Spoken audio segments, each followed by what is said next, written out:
Dans l'analyse dimensionnelle, pour avoir ces lois d'échelle, d'accord, les lois qui relient, par exemple, comme application, la force qui s'applique dans le cas réel en fonction de la force qui s'applique en laboratoire, je vais déterminer justement ces produits, ces nombres, ces rapports. Et pour les déterminer, je vais appliquer le théorème de Cauchy-Buckingham, appelé aussi théorème des pi. Et pi, c'est quoi? On va voir, c'est des rapports adimensionnels, c'est des nombres adimensionnels. Par exemple, le nombre de Reynolds, c'est un nombre pi. C'est une appellation. D'accord? Donc, je reviens au théorème de Cauchy-Buckingham, qui est énoncé la première fois par Cauchy en 1890, ensuite d'une manière plus précise par Buckingham en 1915. Qu'est-ce qu'il dit ce théorème? Il vous dit que si vous avez une équation qui comporte un nombre pi variable, bien sûr, il doit être homogène, c'est normal, c'est la condition dès le départ, je peux monter à partir de cette équation une autre relation comme ça, où j'ai un nombre de rapport pi qui est égal à pi moins q. Donc, à partir de p variable, vous pouvez monter, vous pouvez construire p moins q rapport adimensionnel. Tel que p, c'est quoi? P, c'est le nombre de votre variable, vos variables indépendantes. Pardon, c'est le nombre de toutes les variables qui rentrent dans l'expérimental. Par exemple, la force, la dimension, le mu, le rho, et ainsi de suite. Et Q, c'est quoi? Q, pardon, c'est le nombre de dimensions de base qui sont intégrées dans ces différents paramètres. Je donne un exemple. Je reviens au tableau. Par exemple, la force, elle est là. D'accord? Elle est fonction de la masse volumique, de la vitesse et, par exemple, de la longueur qui est L. Donc, quelles sont les dimensions de base primaires qui rentrent dans toutes ces variables? Je vais voir. Dans la force, vous avez MLT. Dans la masse volumique, vous avez ML. Dans la vitesse, vous avez LT. Et dans la longueur, vous avez L. Donc, j'ai MLT. Donc, j'ai 3 qui sont les bases. Regardez. L, M, L, T. Donc, j'ai les 3. Donc, Q égale 3. Donc, le théorème de Cauchy-Buckingham vous dit que vous pouvez monter un nombre P moins Q. Imagine que le nombre total des variables, c'est 10, par exemple. Et les dimensions primaires qui existent dans toutes ces variables sont 3. Donc, on peut monter combien? 10 moins 3. Donc, 7 rapports sans dimension. Et vous allez voir comment on va le faire. C'est très simple, attention. C'est très simple. On va suivre un cheminement des étapes très simple. Et vous allez voir que c'est très, très simple. Donc, les étapes, je vais les mentionner. Les étapes, bien sûr, de notre théorème de Buckingham. Les étapes, je vais les mentionner en rouge, par des cercles comme ça. Et je vais commencer par l'étape 1.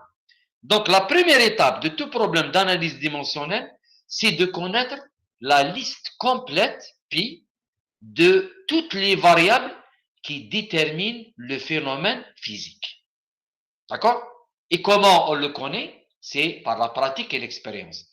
On sait, par exemple, je reviens toujours à mon cas, je sais que, par exemple, la force qui s'applique sur cet avion, elle est fonction de la dimension L, de ρ, de la viscosité, de la vitesse. C'est l'expérience qui me dit ça. Un autre exemple, c'est la perte qu'on connaît. La perte majeure dans une conduite, d'après notre expérience et la pratique, on sait que elle est fonction du diamètre, la perte majeure, bien sûr. Elle est fonction de la rugosité, elle est fonction de la vitesse moyenne, elle est fonction de la viscosité dynamique et elle est fonction aussi de la masse volumique de notre liquide. Donc, combien j'ai des variables ici? On va compter. J'ai la perte, 1, 2, 3, 4, 5, 6. Les voilà. Donc, j'ai combien le nombre pi? Donc, j'ai 6 variables. C'est le total. C'est le nombre complet, c'est le nombre total de toutes les variables qui déterminent notre phénomène. D'accord? Deuxième étape, c'est d'écrire l'équation aux dimensions de chacune des p variables. D'accord? On va le voir, c'est-à-dire je vais revenir au tableau. Par exemple, la force, c'est ml moins 2. La masse volumique, c'est ml moins 3. Je vais vous donner un exemple très simple. D'accord? Troisième étape, déterminer, une fois que vous avez écrit les dimensions de toutes les variables, vous allez voir quelles sont les variables de base qui existent. Par exemple, 3 ou bien 4, ça dépend. D'accord? Donc, déterminer Q. Et par la suite, bien sûr, P moins Q, le nombre de produits. Le nombre Q, les variables, le nombre des unités fondamentales, des dimensions fondamentales, soit il est 3, soit il est 4. Dans les problèmes de mécanique des fluides, soit vous avez, en mécanique des fluides, vous avez M, L, T, et dans les problèmes où il y a de variation de température, c'est-à-dire le problème de transfert de chaleur par exemple, il y a la température. Donc le nombre minimal des dimensions de base, d'accord, soit il est 3 dans les problèmes de mécanique des fluides, soit il est 4 dans les problèmes de transfert de chaleur. Donc vous avez M, L, T et K. D'accord? Maintenant, je vais profiter de toutes ces étapes pour chercher les rapports. Ces rapports, ces termes qui sont termes adimensionnels. Par exemple, dans mon cas, je vais prendre Q égale 3 et je vais chercher justement cette fonction. Je vais chercher les termes, les pi, les rapports adimensionnels, pi moins 3. Parce qu'on est dans un problème de mécanique des fluides, donc 3 parce qu'on a le M, L, T. D'accord? Donc la condition, c'est que ces termes doivent être indépendants. Et pour que ces termes soient indépendants, comment je vais les écrire? Regardez, le premier rapport adimensionnel et les fonctions de la première variable, la deuxième, la troisième et la dernière. Le pi2, par exemple, regardez, c'est les premières valeurs, c'est les mêmes valeurs, mais le dernier, il n'existe pas dans le premier. D'accord? K plus 1, il n'existe pas ici, et K plus 2 n'existe pas dans le premier, et ainsi de suite. Donc, on est sûr que ces rapports adimensionnels sont indépendants. C'est la première condition. Comment je vais les chercher? Voilà. On va donner un exemple par la suite. Parmi les P variables, d'accord, les P variables que vous avez, par exemple, ρ, V, D, mu, la rugosité, ainsi de suite, parmi ces 6 variables ici, je vais choisir 3 variables. Regardez la condition. Je vais choisir, je vais particulariser 3 ou bien 4 variables, bien sûr dans le cas où il y a une variation de température, variables primaires, dominantes. Et là, on va ouvrir une parenthèse. C'est quoi une variable dominante?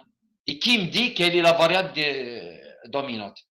La variable dominante, c'est la variable dont sa variation influe beaucoup sur le paramètre que vous cherchez.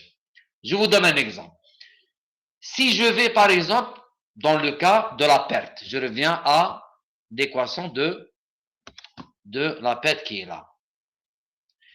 Imagine si je vais changer l'euro de 5%, la perte, elle va augmenter de 30%. Et en même temps, si j'augmente la rugosité de 70%, la perte, elle augmente de 0, ou bien 1%. Donc, quel est le paramètre dominant? C'est l'euro.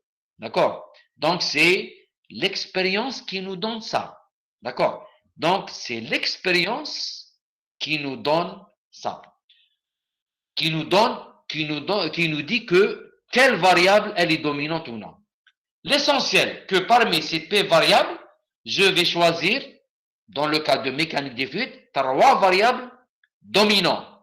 Et des variables, bien sûr, de base qui sont indépendants. Attention, qui sont indépendants. Par exemple, ρ, V, D. Ils sont indépendants.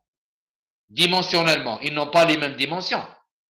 Mais si vous avez, par exemple, une longueur et un diamètre, on ne peut pas les prendre les deux parce qu'ils ont la même dimension de longueur.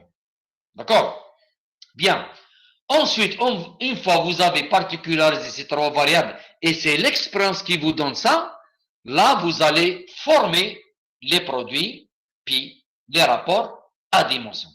Comment? On va le voir ici dans cet exemple. Le cas où Q égale 3, c'est le cas de la mécanique des fluides. D'accord? Comment je vais faire? Imagine, j'ai un nombre pi de variables. Pi. Il peut être 6, il peut être 3, il peut être 10. D'accord? Comment je vais faire?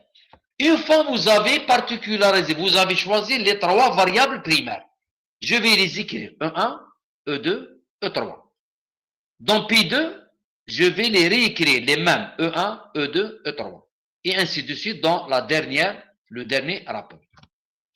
Les autres variables restantes, je vais les écrire chacun dans une équation. Par exemple, E4, il est là, E5, il est là, et ainsi de suite. Donc, on est sûr que ces rapports sont indépendants. D'accord? Parce que le E4 qui est là, il n'existe pas dans le deuxième rapport. Bien. Une fois que vous avez ça, vous allez élever en puissance les 3 variables que vous avez choisies comme variables primaires. E1, E2, E3. La même chose ici, la même chose là. Et vers la fin, vous allez tirer vos produits que vous allez trouver. Comment? On va voir le comment à travers cet exemple.